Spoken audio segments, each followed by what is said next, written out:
Ок, это очень хорошо. Все, тогда договорились. Это Probably. будет, Гарри, уточняю, и это будет последняя часть или нет? Is it going to be the third and final part, you think? Or it depends. We will only have 1 hour, Okay, so probably not. maybe not. Скорее всего, нет, за час вряд ли уложится вот эта, ну, вторая большая часть. Наверное, тоже couple of... Окей, окей, that's awesome.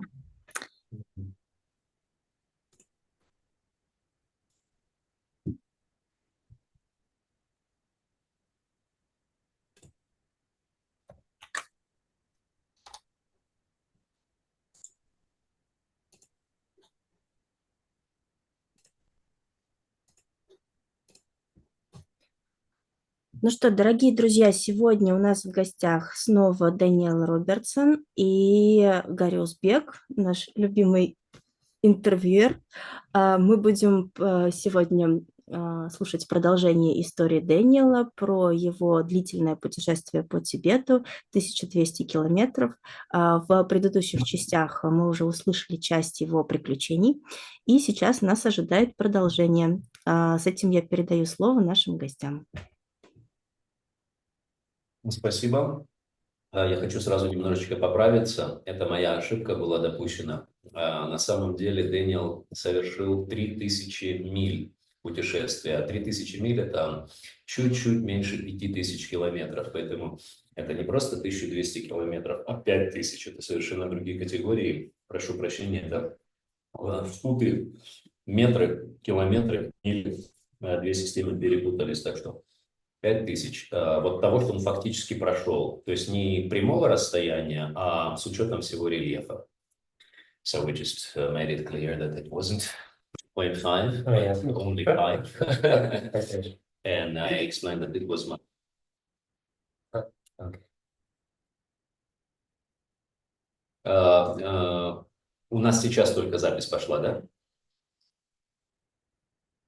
У нас уже Оля? идет трансляция, мы онлайн, и у нас пошла запись. То есть можно уже все хорошо. Я тогда еще раз повторю то, что сказал уже в запись, да, чтобы понятно было. Для наших гостей, которые будут смотреть трансляцию в записи, еще раз подчеркну, что ошибочная информация по поводу 2200 километров по Гималаям была ошибка переводчика. Это 3000 миль он проделал, имеется в виду реального рельефа, что равно 5000 километров. Немножко меньше там, 4800 с чем-то. И сегодня мы продолжаем тогда нашу историю с того момента, где наш герой оказывается в военном лагере индийских вооруженных сил, и все скандируют, что ему действительно помог Бог, и говорят: добро пожаловать в Индию. Welcome to India. Thank you. Yeah, so back to the army camp, which is stationed about 16,000 feet high up in the Indian side of the Himalaya, just alongside the restriction zone, army no-go dead zone. Итак, это мертвая зона, индийская армия, у нее блокпост находится на высоте порядка 5000, свыше 5000 метров. And so when I was standing there and all these armies surrounding me, to break the ice, I sort of said, you guys, you study martial arts. And they said, yes, we study karate. И я с ними разговариваю, и, думаю, надо как-то, чтобы лед тронулся, да, начать беседу, и спрашиваю: а вы какие-нибудь единоборства боевые изучали? Они говорят: да, мы все тут каратисты.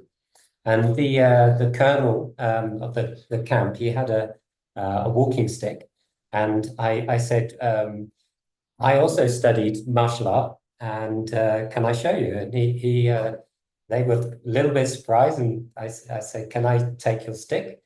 И у полковника, значит, была трость для ходьбы. Я им сказал, что я тоже изучал боевые искусства, и они так оживились, а у полковника я попросил трость. And I said, surround me. as though you're going to attack me. And I took his stick, and in their surprise, I started like kung fu, like hitting them, but not literally, just aspiring, like we do in training.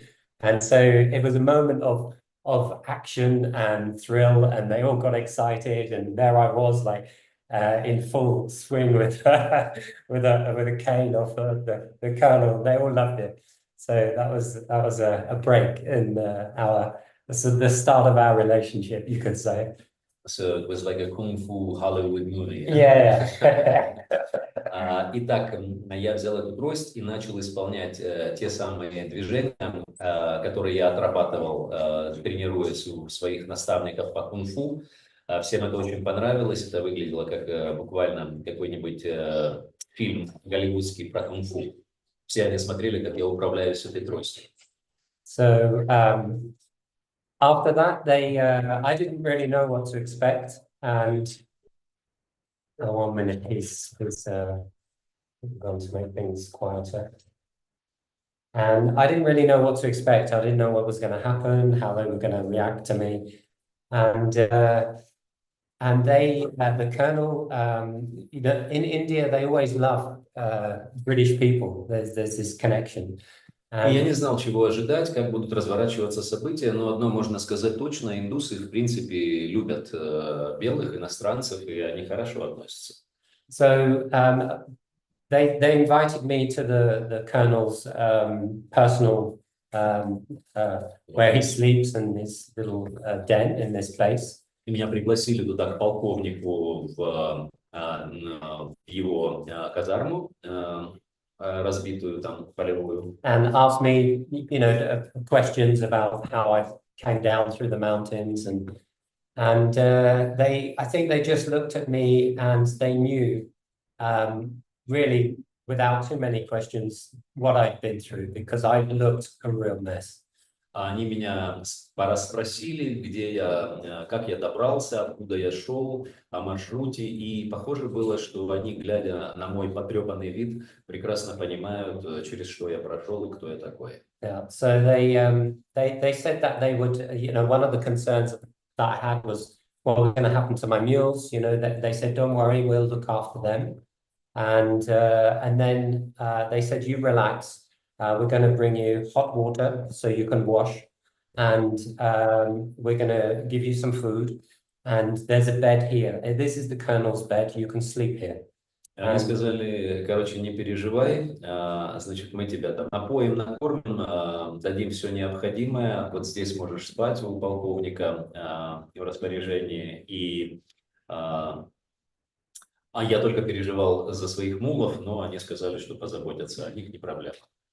So that was sort of reassuring, but I was still very nervous because now I'm in an army situation, so I don't really know what's going to happen any further than this.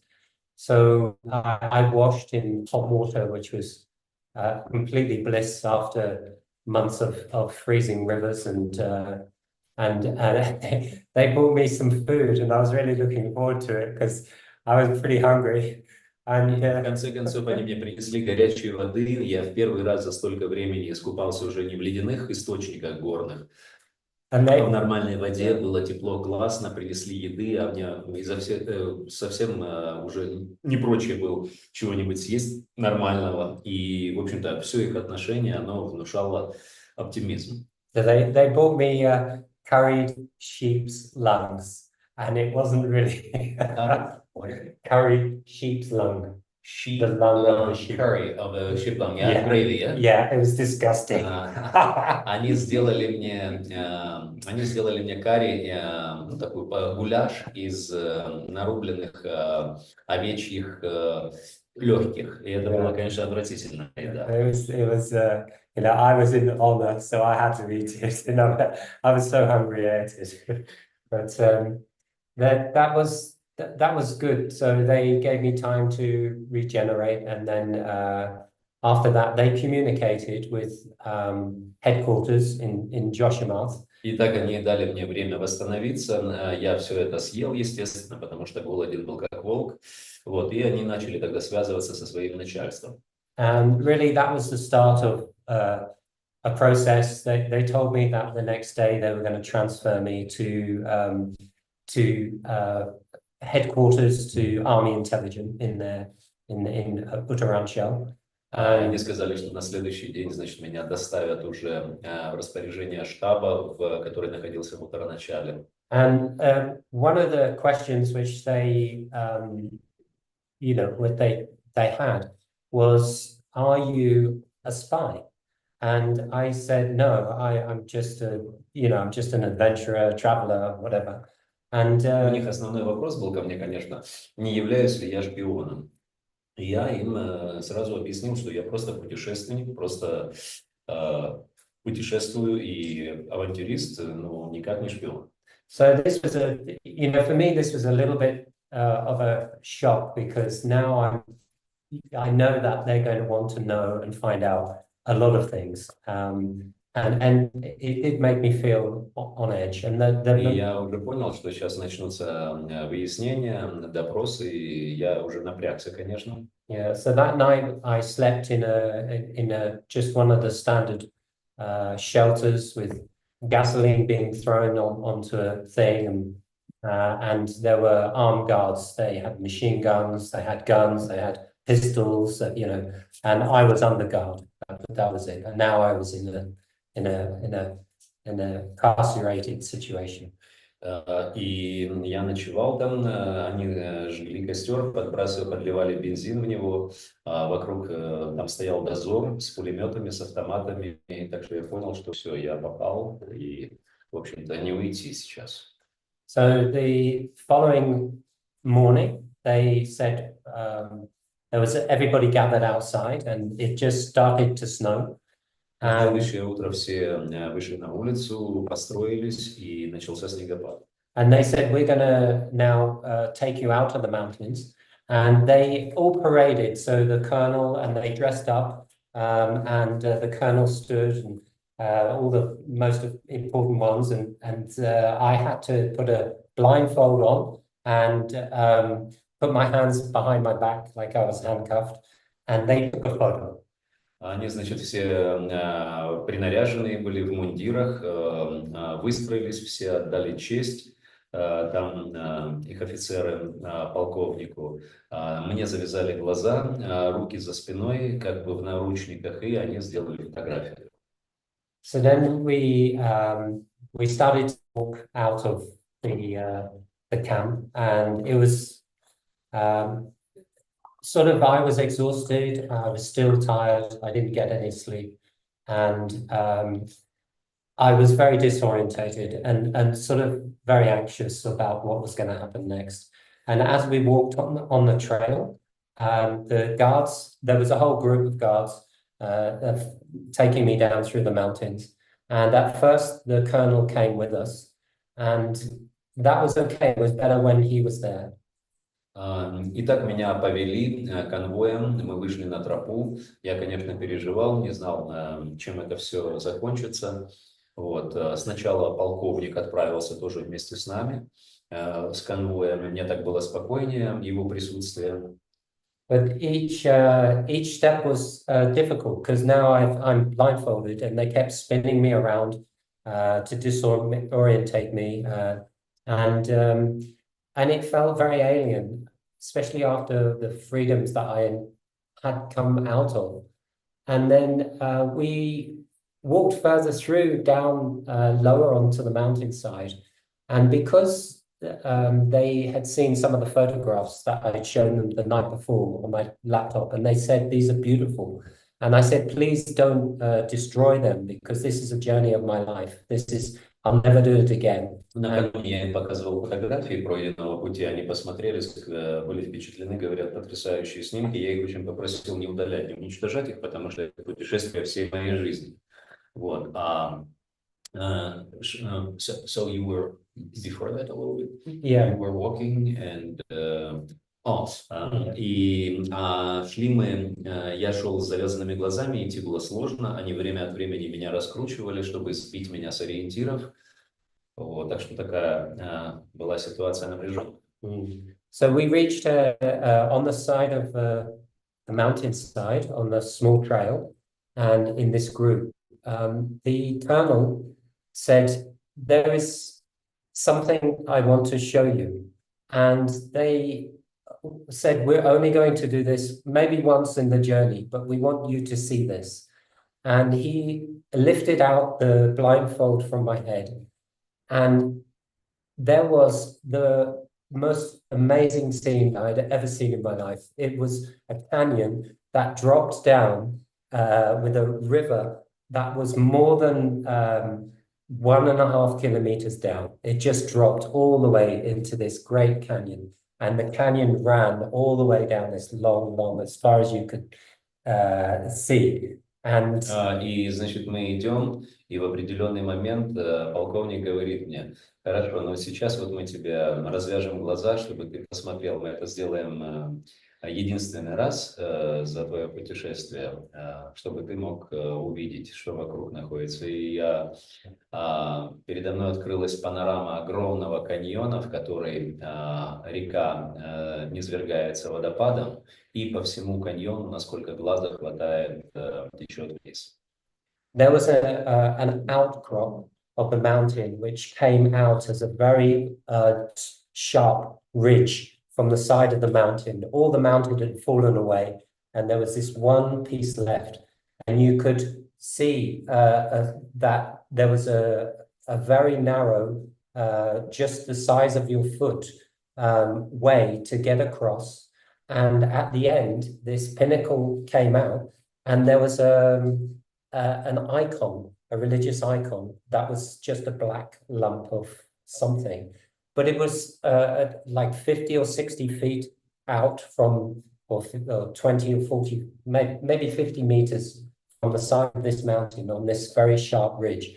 And either side of it, it just fell sheer down into the side of this great valley. Mm-hmm. And so what was it? It's like a piece of the mountain. A pass? It's like something sticking from the mountain that has been left as the whole mountain has collapsed. Oh, okay. And it's just by itself. It's very thin. On your trail. It's sticking out from the mountainside. So the mountain is going across, and this is coming straight out from it. Mm-hmm. And from there, I said, what is this? And they said, it is Hanuman. And I looked, and I said, okay, I'm going to go. And they looked at me, and I said, don't worry. And I pushed. So on this thing was Hanuman, yeah? Yeah, with the icon of a Hanuman. Okay. And so I put myself in this situation where I came off the path, and I started to walk on this very thin ridge, and it just went sheer either side down into the valley. And I started to shake. It was really nerve-wracking, and the wind was very, very cold, and my foot was just trembling each step, and I had to really put myself in. You can do it. You can get to this point, and it was the most. It was possibly one of the most fearful, dangerous things I was trying to do in my life. Наверное, вот эта история, которую сейчас поведаю, была самым таким страшным моментом в моей жизни. Страшнее всего мне было. Мы, значит, шли по узкой тропе, и далее такое зрелище. Эта тропа сворачивала, а от нее такое ответвление, и кусок разрушенной горы в виде такого острого шпиля, а наверху какое-то изображение типа иконы, статуя маленькая Ханумана. Как ему объяснили, он спросил, что это такое, что за изображение, да, религиозное, что за идол. Вот, это оказался Хануман, бог обезьян. И к нему вела очень узкая оставшаяся тропиночка. С одной стороны, очень крутой склон горы, внизу обрыв и каньон, а к этой вот оставшемуся осколку некогда существовавшей горы вела очень тонкая тропинка, и я им сказал, что все, ребята, сейчас я хочу тогда туда пройти. И я двинулся по этой тропинке, с обеих сторон абсолютно отвесный обрыв, и ведет вот она узенькая к Хануману. И я понимаю, что начинаю идти и смотрю по сторонам, и у меня сердце в пятки уходит, и меня начинает колотить. So I managed to get to the small rounded path at the end of this narrow ridge, and it was just big enough for me to drop down onto my knees in front of this black icon. Idol, probably. Idol, Yeah. idol, yeah. Yes. And then and when I had to, it was something out of a movie scene, like one of these grand movies where you see this amazing landscape.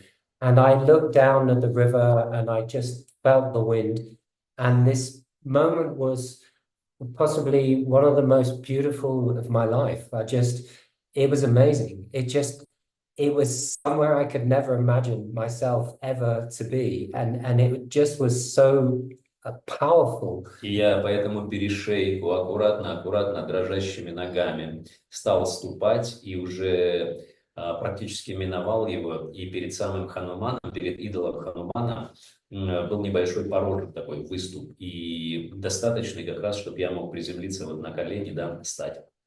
И я посмотрел вокруг, река невероятно, где-то 1,5 километра внизу река в этом каньоне, ветер сильный был, почему еще страшно было идти, ветер ледяной дул в лицо, качал, вот, и я понял, что картина, открывшаяся передо мной, это, наверное, самое прекрасное зрелище за всю жизнь.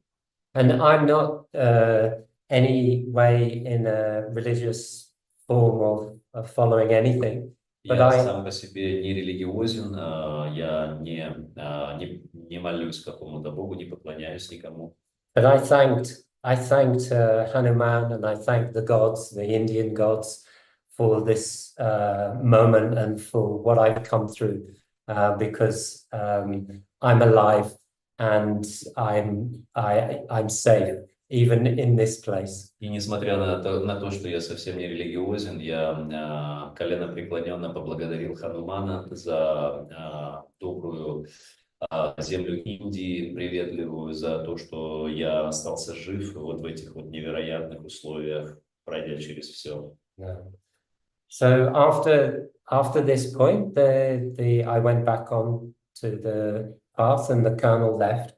После этого я вернулся в расположение этого отряда, полковник ушел. And then I went 8 hours with this crew of army to a point where there was an army truck. Мы дошли до армейского грузовика, шли мы 8 часов с этим отрядом военным. And that was a moment which I felt more anxiety, because I knew, I said, what's going to happen to my mules? And they said, oh, don't worry, we are going to take care of them. And I said, are they not coming with us? And they said, no. And it was a moment that I knew that this was separation from the bond that I'd had for walking thousands and thousands of miles with these animals. And I didn't know what was going to happen. I was blindfolded. I was very highly anxious. I was exhausted. I started to cry. I got really upset. Я просто в этот момент я вдруг понял, что мулов со мной нет. Я спросил у них, а где мулы, почему нет мулов? А они говорят, не переживай, все нормально, мы позаботимся. Он говорит, так а что, они с нами не идут? Они говорят, нет, вот мулы с нами не пойдут. И я, конечно, понял тогда, что разрывается вот эта глубокая связь, которая у меня с этими животными за время наших скитаний, таких многотрудных, были. И я расплакался, я был абсолютно изможден, истощен, и у меня была депривация после этой повязки на глазах, я был абсолютно дезориентирован и понял, что происходит нечто уже такое решающее.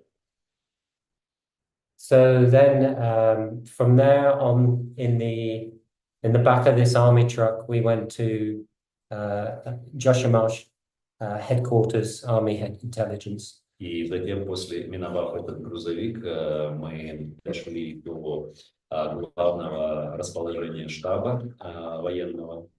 Which is 10 hours in the back of a truck. Ехали мы в грузовике 10 часов в кузове. And then when I got to the headquarters, they put me into a cell. В штабе меня поместили в камеру. And they separated me from my belongings, so Они забрали у меня вещи личные. only with my clothes, that's it. And остались только личные вещи, все остальное мое имущество забрали. So then I didn't really know what was going to happen then, but and they started to treat me like I was not really like a standard procedure for army to treat somebody who they suspect is doing something wrong. И они в какой-то момент начали со мной обращаться как с человеком, с которым военные обращаются, если подозревают его в совершении какого-то преступления. So in the cell, I couldn't see out. They papered up the window, and there were bars on the window. В камере они заклеили всю область просмотра газетами, чтобы мне ничего не было видно. And they came in through the night every 2 hours, turned the lights on, turned the lights off, banged the door, opened the door, and tried to make disturbance. За ночь приходили 2-3 раза, они хлопали дверьми, включали свет, выключали свет, снова хлопали, и вот такие вот устраивали ко мне визиты. And then the following morning, a helicopter arrived, because I could hear a landing. На следующее утро прибыл вертолет, я услышал, как он приземлился. And early on, at like 8:30 in the morning, they gave me a small cup of tea and 30 на следующее утро они мне дали чаю. And then they said that there were interrogators coming. И сказали, что идут с допросом. So there were 16 interrogators that flew up from Delhi. Из Дели прилетело 16 специалистов, которые должны были вести допрос. And in the cell, they all came in and they introduced themselves. There was Они все вошли ко мне в камеру и представились. Yeah. You could break into a little shorter segments like okay. then you would be easy, I would be easier. All right, yeah. Okay. All right. So then there was the army intelligence, police intelligence, there was the Secret Service and the Home Ministry, 4 intelligent agencies. Получается, там были представители 4 организаций. Это были военные, это были служба внешней разведки, это была полиция, and the last one? The Home Ministry. И Министерство внутренних дел. Yeah, and they had recorders and they had a scribe and they had, it was quite a thing. I felt quite. Были диктофоны, у них были блокноты, ручки. Yeah. Это такая была ситуация волнительная. I felt quite excited. It was a new experience for me. Я был взволнован, это было нечто новое. And I decided that I was going to just tell them the truth because they had Я решил говорить правду. trained to find if you start to lie to the Secret Service, they know. They're going to know. Потому что они специалисты, обученные отличать ложь от правды. Если ты начнешь там завирать, то они сразу вычислят тебя. So very, very quickly in the conversation, they were asking me straight away, "Are you a spy?" Они сразу начали с простых вопросов: ты шпион или нет? Who are you working for? Are you working for the Russians? Are you working на кого? На русских? for the Chinese? Are you working as a British agent? Или ты британский агент? And I was quite flattered. И это мне льстило, конечно. So I said, no, I'm just a, crazy British explorer with 2 mules, and I want to save my mules, so I brought them down here from India, from Tibet. И я им сказал, да нет, я просто британский путешественник, я путешествовал с 2 мулами, и я перетащил их из Китая через Тибет сюда, вот в Индию. And with this answer, they thought I was completely nuts.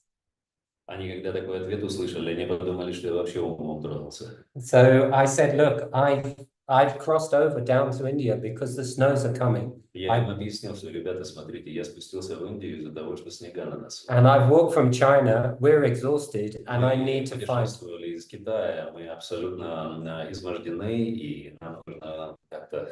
And we wouldn't survive in Tibet, that's it. Просто не вариант был выжить в Тибете, поэтому мы вынуждены были пересечь границу. So they said, have you crossed into India deliberately? And I said, yes. Они спросили меня, ты, так сказать, по своей воле пересек границу в Индию? Я ответил, конечно же, да. So then that sort of lightened things, but they had to do their... С этого момента вроде как все пошло полегче, но им нужно было, так сказать, свои отчеты делать. They had to research, and it was very intense. It was... И надо было выяснить, в чем суть, а это была достаточно напряженная процедура. Yeah, they had a very intelligent from the Secret Service agent who called it... Были очень грамотные, такие интеллектуальные агенты. Yeah, and he fired questions at me continuously for hours and hours and hours. Просто вопросами стреляли несколько часов подряд.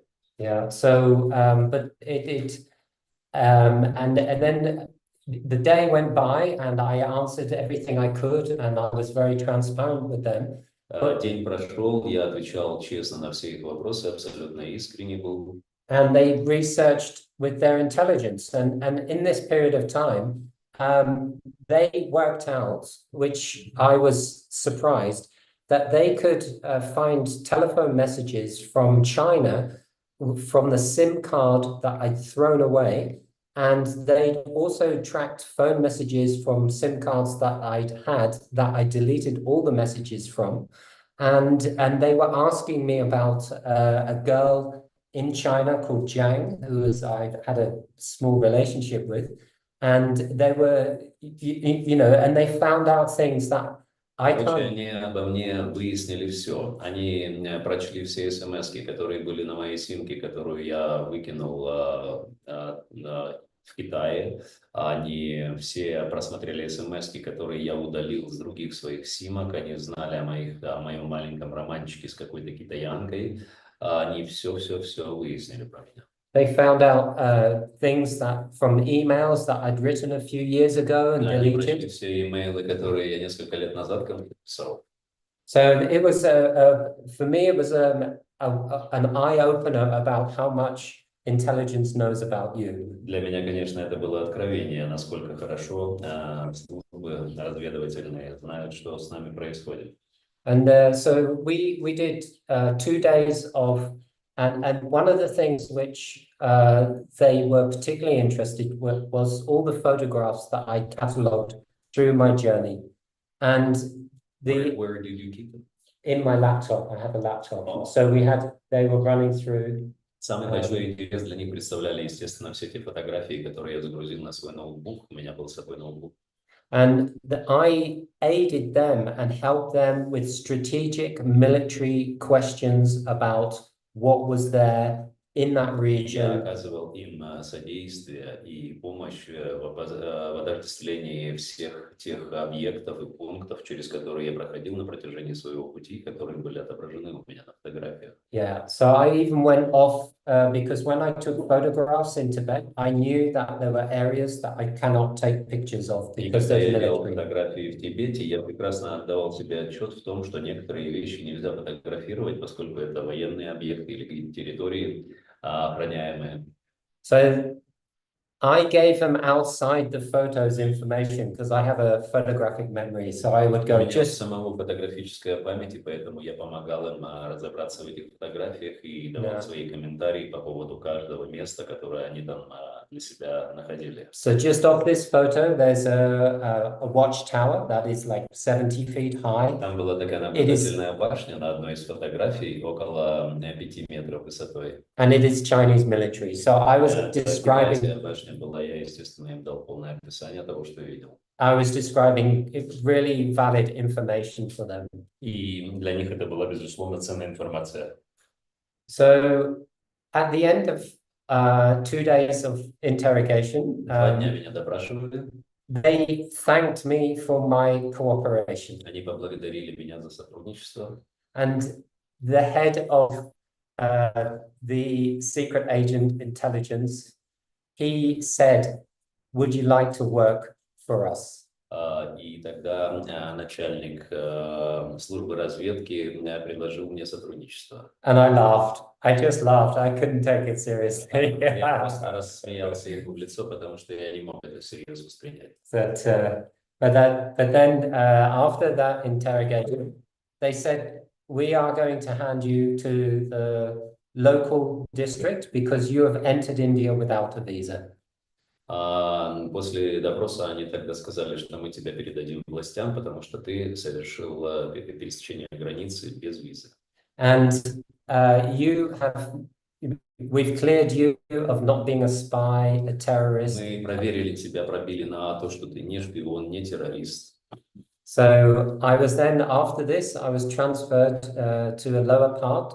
После этого меня переводят в нижнюю And палату. in the morning, I was in an old ambassador car with 3 armed police. Утром я с 3 вооруженными полицейскими в машине посла. Now handed from army to civil court situation. И сейчас меня военные передают в систему правосудия федерального. Yeah, so I said, "Where are we going?" And they said, "We are going to another place further through the mountains, and it's going to take 8 hours drive." And I sat in the car with 2 armed, well, there was 2 armed guards either side and 2 in the front. Я сел в машину, они предупредили, что ехать нам надо будет через горный перевал примерно 10 часов. Сидели впереди 2 охранника вооруженных, сзади 2 охранника. And when we got out onto the road, there was, by my surprise, in this town, there was one Western girl, and I was in this police situation, and I remember looking at her. И я вышел из полицейского участка, и вдруг вижу белую девушку. And I was just saying, "Help me, help!" You know, it's like. Я просто к ней вот так с мольбой в глазах обратился о помощи. And she had a look on her face, and we kept on driving. И она так вот тоже посмотрела на меня, мы мимо проехали.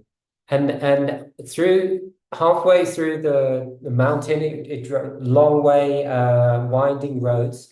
There was one moment, and I never forget it in my life. И я не забуду вот такой момент, когда мы ехали по этому горному серпантину. Because now I'm in India, and everything is different. Сейчас я в Индии, все совсем по-другому.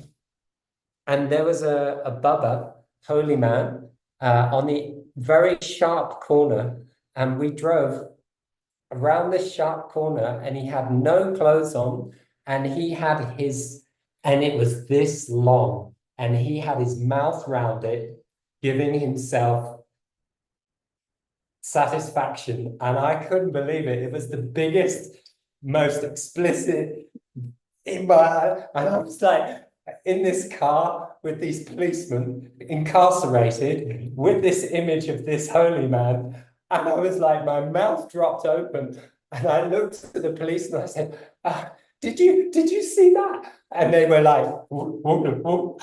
Значит, едем мы по горному перевалу, и вдруг мы по серпантину выезжаем за поворот, и стоит в оранжевых, вот бобы, которые ходят в оранжевых одеждах, да, святые отшельники.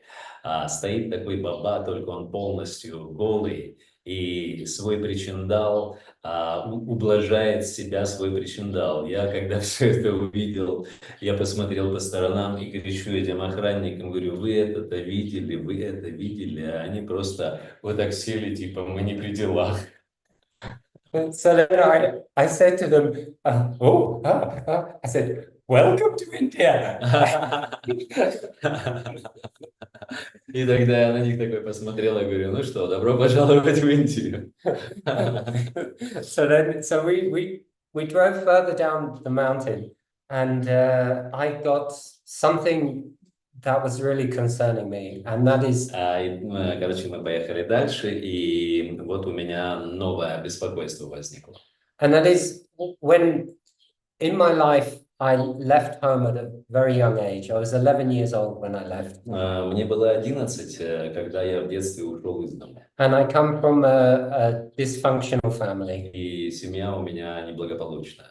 And one of the wishes in my life, when I left for this journey, when I was in England, I didn't know I was going to be in any of this situation. Конечно же, когда со мной это произошло в детстве, я еще был в Англии, я понятия не имел, что со мной будут происходить вот такие вот события. And I said to a friend of mine, if there is one wish in my life that I could have, И я когда другу своему сказал, что ты знаешь, что у меня есть такое заветное желание. it would be to try and bring my family back together again, because I've tried many times and nothing has ever worked. Больше всего я хочу, чтобы моя семья снова сошлась, потому что я пытался изо всех сил, чего только не делал, но у меня ничего не получилось. And in this journey, when I started to walk from China, I made an effort to contact my mum.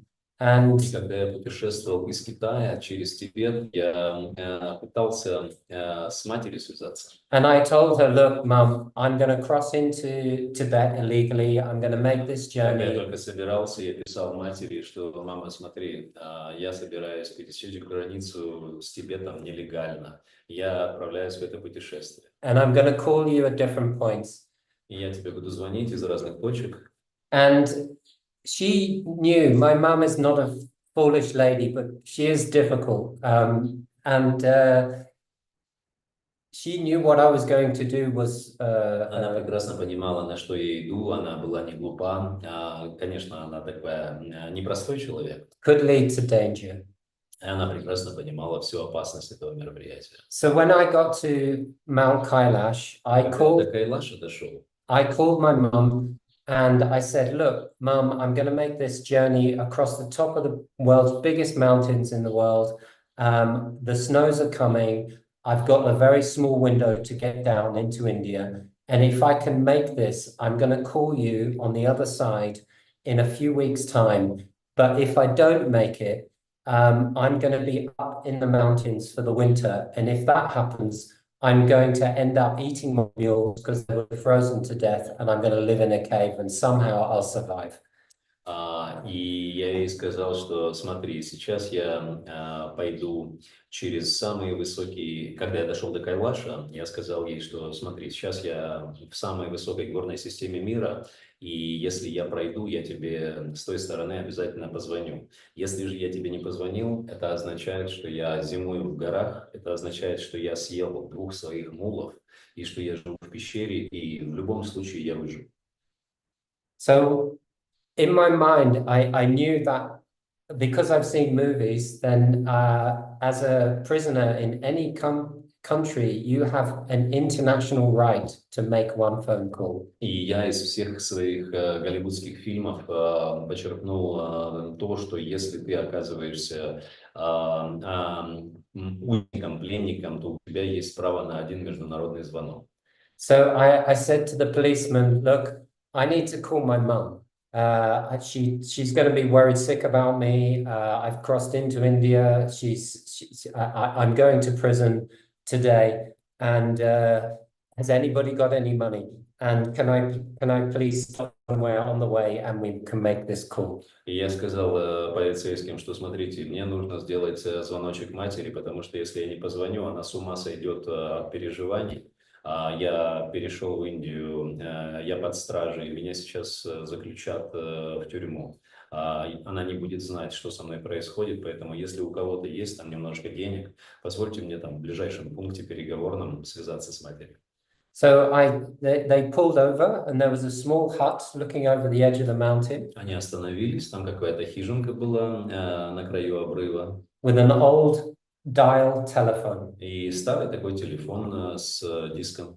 And one officer gave me a small amount of money, and I looked at it and thought, this is not going to last very long. Офицер какой-то дал мне мелочи, я посмотрел на все это дело и понял, что надолго это не хватит. And as we walked towards the telephone, in myself, I thought, oh, no, I can't remember my mum's number. И я иду такой к телефону и думаю, ёлы-палы, я же не помню номер матушки. And so I had to try all the memories going back in time to figure out the dialing code. Сейчас мне надо каким-то образом совершить путешествие во времени, вернуться в память и попытаться воскресить, какой код у меня, код страны, код города и так далее. So in my mind, I thought, okay, and I started to dial И я такой думаю, окей, начинаю набирать. with the thing, and I had the receiver. I was in handcuff. I had the receiver to my hand. Я в наушниках держу такую трубку. And as soon, it didn't even ring. My mum in England, you know, I was there. I was thinking, don't be in the garden, don't be shopping, don't be out, don't be in the bathroom, Я don't такой be. звоню и думаю, так, только не выйди в магазин, не уйди в душ, не пойди в огород, только будь возле телефона. Она там в Англии у себя. And it didn't even ring. And she said, it's you, isn't it? It's you. You're in India. You're in India. Я даже первого гудка не дождался, а как мама схватила телефон и говорит, это ты что, в Индии? I said, Mum, shut up, Mum. I'm going to prison today. Get the Foreign Office. Get the Foreign Office now. And she said, what? Я сказал, мама, замолчи, слушай, я в Индии, меня сажают в тюрьму, срочно обратись в Foreign Office, в Министерство иностранных дел. And she started to try and say something, and I said, и она такая пытается что-то мне сказать. I said, shut up, Mum, get the Foreign Office. А я говорю, мама, молчи, мама, не говори, срочно Министерство иностранных дел. So then I just said, don't, and I was about to say worry, and the phone died. И я только хотел сказать ей, не беспокойся, и телефон отключился. So then yeah, we got in the car, and we carried on, and we got to a small town called Gopeshwar. Мы в Гопешвар доехали на машине, небольшой городок. Where there was a local jail. Там местная тюрьма. And it was the first time I've been to jail in my life, and I was quite excited. Это я впервые был, конечно, в тюрьме, и я был очень переживал по этому поводу. So then they took me into a dark corridor. The door opened to a corridor, and there was. Они завели меня через дверь в такой темный коридор. Bars which looked out on one side of this corridor over the mountain view. С одной стороны коридора решетки, и оттуда видны горы. And then on the inside of this corridor, there were bars of the cell. А внутри решетки на окнах камер. And everybody knew before I got there. And so all the heads were stuck through the bars, and the Indians know how to pile up. And so all I saw as I walked into this cell were all these heads looking out with all the different, there were Hindus, there were Muslims, there were Babas, there were Brahmins, there were all the different creeds of India, and they were just all looking at me. Захожу вот в это помещение, а все заключенные уже знали, что новенький будет, и они все заинтригованы, знаете, да, индийцы, они умеют друг на друга залазить там на автобусах везде. И я захожу туда, а из всех этих отсеков решеток торчат головы, и вот эти глаза любопытные уставились на меня. So then they got me inside, and when a new inmate comes into the prison, everybody wants to know the story. So they surrounded me. Они меня завели, конечно, в камеру, и когда новичок попадает в камеру, то все хотят знать, что же у него там за спиной, за мокруха. It was dark inside and smelled of piss. Внутри было темно и воняло мочой. Yeah. And then, so I related the story to them, and none of them believed me. Я рассказал им историю, никто, естественно, не поверил. They thought I was a liar.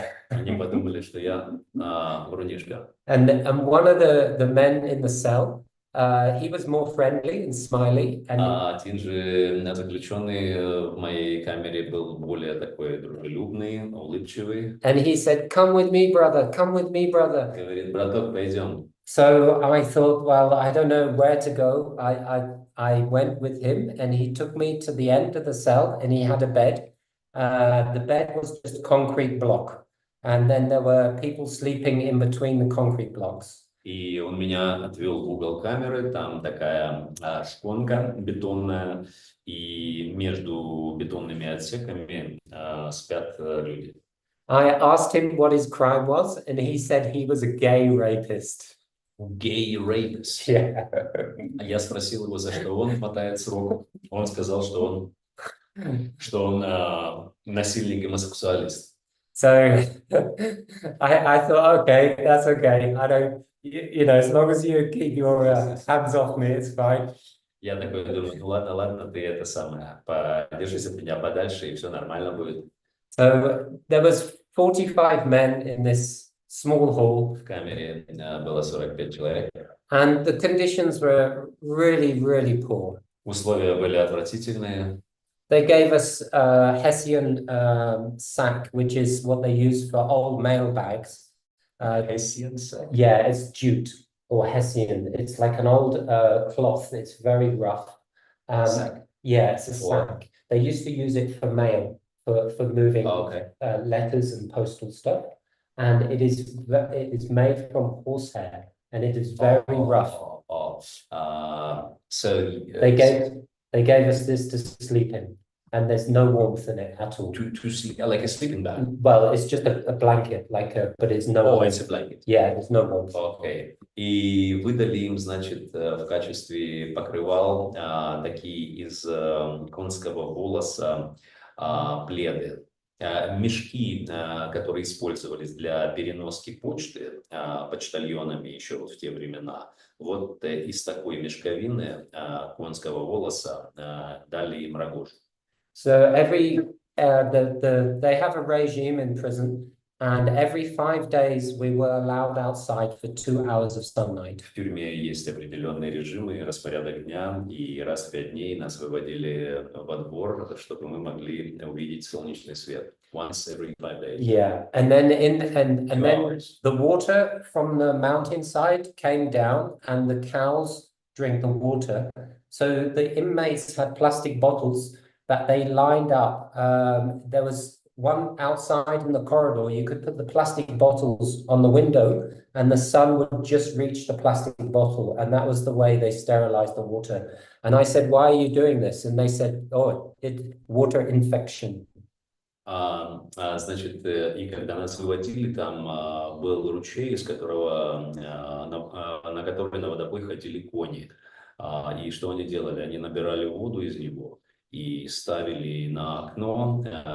Когда всходило солнце, то солнечные лучи, прямой солнечный свет попадал на эти бутылки, и таким образом они стерилизовали воду. Я не понял, что к чему. Говорю, что вы делаете. Они говорят, что вся вода здесь с инфекцией зараженная, поэтому вот так.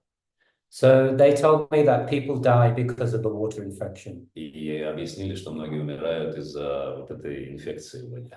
And then the food that they gave in the prison was a 5-gallon bucket, and inside was for the whole prison for 45 men was 1 kg of lentils for 45 men each day, and then a serving of rice in a big bucket of curried water. So when they scoop out and they put it on your plate, maybe you get 5, 6, 10 pieces of lentil, and then you eat rice or chapati with that, and that's the diet in the prison. There's nothing more. 5 gallons, liters. Yeah, and most of it Liters. is liters, yeah. Gallon. A gallon, Liter. yeah. Gallon, liter. Yeah, it'll be 5 gallons of, 5 gallons, yeah, 25 liters. 25? Yeah. A gallon is 5 liters. Yeah. Okay. So, Значит, кормежка в тюрьме. Приносили такой 25-литровый чан на 45 человек баланды из чечевицы и бадью риса. Накидывали каждому горсть риса и чечевичной вот этой дал, они это называют, дал. Дал чечевичная, там, гороховая такая, что-то среднее между супом и гороховой кашей. И если там 5 чечевиц тебе попадалось, то приходилось... еще лепешку хлебную давали. Классический индийский такой, самый простой вид еды. И никакой другой диеты там больше не было. long-term prisoners, they looked ill and emancipated. Emancipated? Yeah, it means that they've lost all their bodily weight and very sick. Yeah, Exhausted, low in energy. Like skinny. Yeah, really skinny. Все те, кто уже длительный срок отсидел, они выглядели истощенными физически и были в плохом состоянии. So after some time, in the beginning, I was very optimistic that this would just be a small time, maybe 1 month, Я был полон оптимизма, думаю, но долго мне здесь не задержаться, может, месяцок я отсижу. and then be put on a plane and deported out of India. И потом меня на самолет посадят и депортируют. But after going up to the courts and having to try and meet the judge and get through this process of being somebody in trial, the lawyers said, if you do not confess that you are guilty, then you will do more time if you are not guilty. И, значит, ну, когда начались все эти судебные процессы, и я попал на заседания различные, то мне говорили, что если ты не будешь сознаваться, то ты получишь больше, чем если ты признаешься. So if you do not confess, you will get more than if you do. Yes, that's how it works in India. Да, в Индии вот такой расклад. То есть тебе лучше в несознанку не уходить, лучше подписать, что там тебе шьют, и тогда ты отсидишь свое, а иначе тебе вообще вкатят срок. So in the first week, the conditions were freezing cold. It was the beginning of November, high up in the Himalayas. Очень холодно, высоко в Гималаях. And the rats at night would go around each individual, and all the inmates in there wouldn't entertain the rats to sleep with them. But there were 3 rats, and I had a pet rat when I was younger, and they would come in and sleep next to me in my bed. These 3 rats? Yeah. Okay, and they were only 3? There were only 3. И мы там спали в бараке, и в барак постоянно ночью приходили 3 крысы. И естественно, что никому не хотелось такого соседства. А я, когда был маленький, у меня была крыска домашняя, питомец. И вот эти 3 крысы всякий раз приходили ко мне на ночь и спали рядом со мной. I was freezing cold, and these were small little warm balls. Я от холода замерзал. Это были 3 комочка теплой плоти. After 7 days in those conditions, my health severely deteriorated. 7 дней в этих условиях подорвали мое здоровье существенным образом. And there was one night, gradually over a few days, I got worse.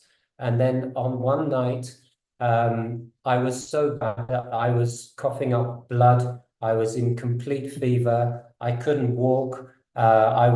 Через несколько дней я не мог ходить, у меня была высокая температура, я постоянно кашлял и And I broke out into a skin infection. У меня началась какая-то кожная инфекция. And I was coughing like I was going to die that night. And everybody in the cell, they knew nobody slept in that night. It was freezing cold, and I was in a critical condition. And they knew.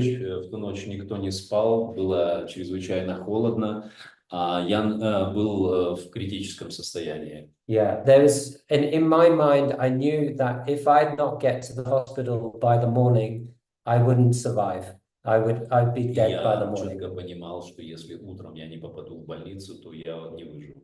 And so there was one inmate who was a 5-time convicted murderer, who was a policeman, and he. Там один заключенный был, бывший полицейский, которого 5 раз осудили за убийство. And he was the eyes inside. So he communicated with the guards of what was happening. Это был стукач, он постоянно доносил вертухаям, что происходит в хате.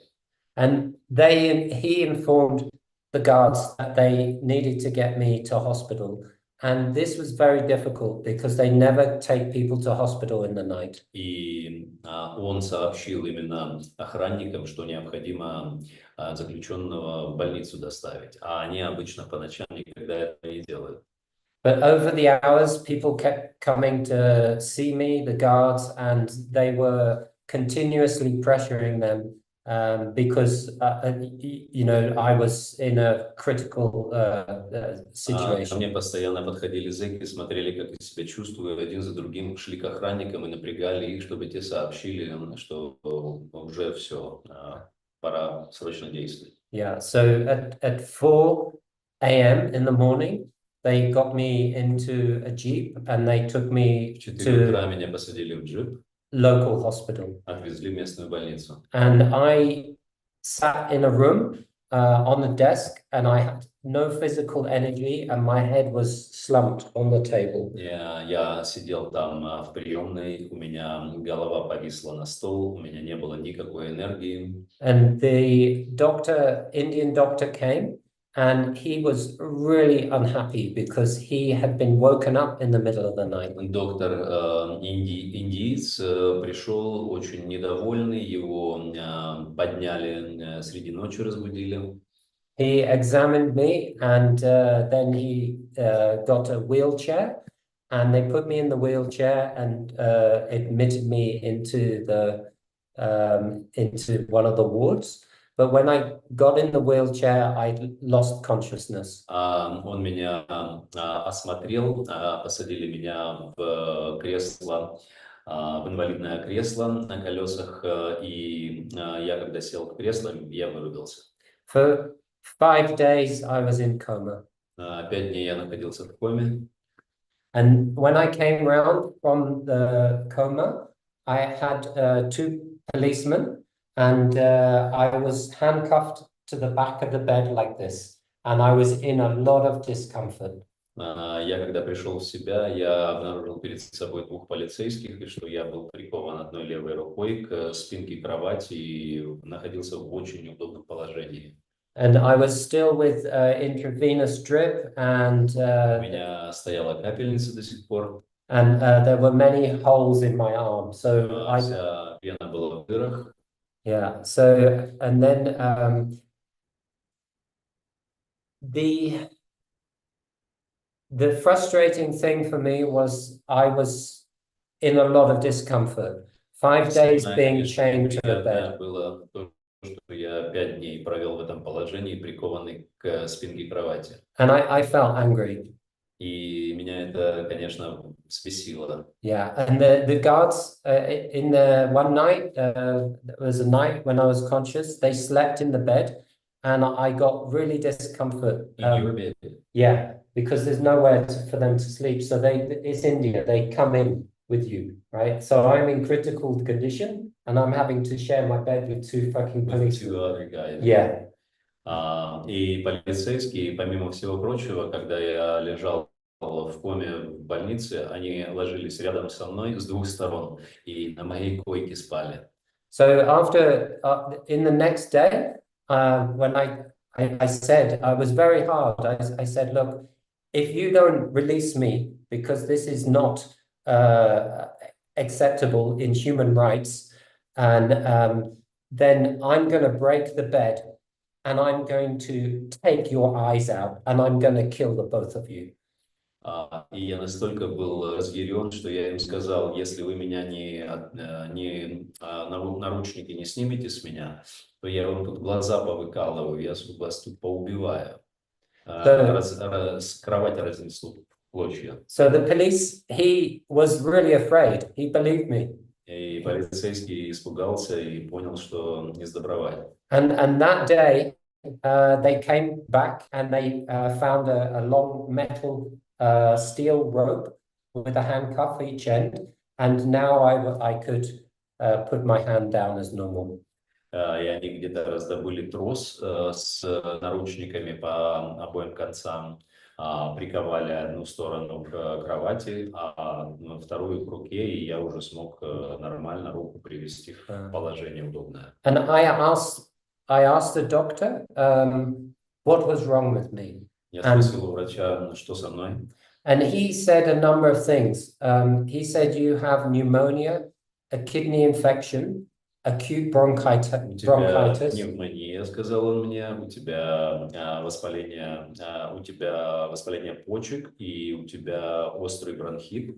And you have severe malnutrition. И у тебя острая форма недоедания, истощения.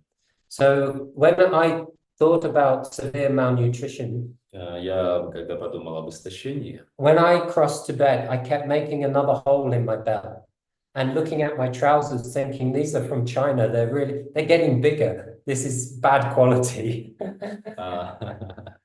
Я когда по Тибету шел, я думал, что у меня за штаны такие, китайское какое-то дерьмо. Все время растягиваются, такие большие стали. So I lift my arm and I want to see how bad I got. And the skin on my arm fell down over my bag, over my hand like a bag. And I couldn't see my hand. It was just hanging. All the skin on my arm just fell off. И я пытался понять, насколько же у меня плачевное состояние. Я вот так руку поднял, а у меня вся кожа стекла с кисти, и кисти не было видно, вот такой мешок из кожи образовался. And at that moment, I knew how bad I'd got. И в этот момент я понял, насколько дела плохи.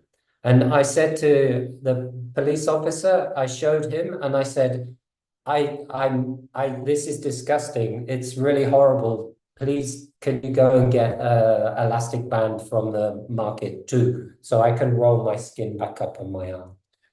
Я показал это полицейскому, врачу и говорю, посмотрите, что творится. Вы, пожалуйста, мне там купите какой-нибудь бинт эластичный, чтобы я примотал эту кожу в руке. So in that period in the hospital, there were a few weeks that passed. I was inside for 3 weeks. И я пробыл в этой больнице 3 недели. 3 weeks, yeah. 5 minutes. Okay. Yeah. And then in that time, there was a journalist and the courts people and all the officials of the village came, the police, and one day they all came and surrounded the bed. И как-то вся эта деревня собралась, все старейшины деревенские, народ привалил, какие-то официальные лица. But even in that condition, I felt very alive. Whether it was the amount of drugs they were giving me, I don't know. Я не знаю, что там со мной было, может, это вся наркота, которую там мне кололи, но у меня какой-то был интерес к жизни, я был энергичен. And one man from the British embassy, he came. И появился человек из британского посольства. And when he came, he said, "Have you been tortured?" Первое, что он спросил, тебя пытали? And I said, "No, I told them the truth." Я сказал, нет, я им правду сказал. He said, "Good, because they would have pulled out your nails, hung you upside down, put a cloth around your head, thrown water on it, hit you with a baton and span you round." Он сказал, молодец, потому что если бы не так, то они бы тебя повесили за ноги, поливали бы тебя водой, крутили бы, били кнутом, завязывали бы тебе глаза и вырывали ногти.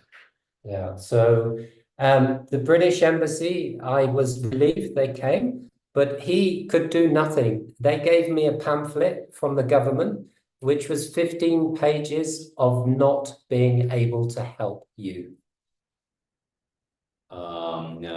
Пришел посол, но он совершенно ничем не мог мне помочь. Он мне выдал брошюру, и там на 50 страницах было объяснено, почему они тебе не могут помочь. The only thing they could do was forward mail on from your relatives, and they would come only once. To pick up your mail. Pick up the mail, yeah. Единственное, что они могли для меня сделать, это могли раз в месяц забирать от меня почту домой. That was a disappointment, because in the British passport, there is a inside on the first page, it says, you are under the protection of our Majesty the Queen, and any traveler traversing the world is going to be protected. But this is no longer true. Единственная беда, когда тебе выдают британский паспорт, у тебя на первой странице написано, что бы с тобой ни случилось, ты находишься под защитой ее королевского величества. Но я для себя обнаружил, что это не обязательно всегда правда. Thank you. Okay. Thank you very much, Дэниел. Спасибо за внимание. Мы тогда сделаем перерыв в нашем повествовании. Спасибо, что были с нами. Всем спасибо. Thank you so much, Daniel, for today. That was amazing as often, as always. Sorry. Гарри, спасибо вам. Спасибо всем, кто присутствовал. Мы тогда продолжим, наверное, на следующий день. Правильно? Мы можем... Или нет? Можно запись... Сейчас.